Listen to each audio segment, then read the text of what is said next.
iz dana u dan s patrijarhom Pavlom. Najpre izmirenje, pa pristupanje pričašću. 9. i 22. oktobar. Sveti apostol Jakov, sveti Stefan Slepi, despot srpski. Vaša svetosti, da li izmirenje sa onima sa kojima smo u svađi neophodni preduslov našeg pristupanja svetom pričašću? Svetim pričašćem verni ostvaruju najprisniju zajednicu i jedinstvo sa Sinom Božijim. Postaju satelesnici sa njim.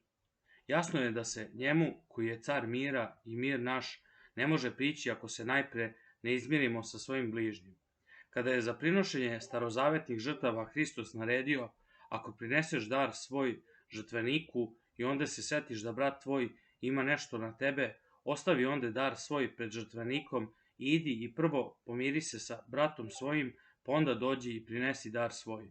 Koliko više zapovest o miru važi za prinošenje novozavetne žrtve tela i krvi njegove.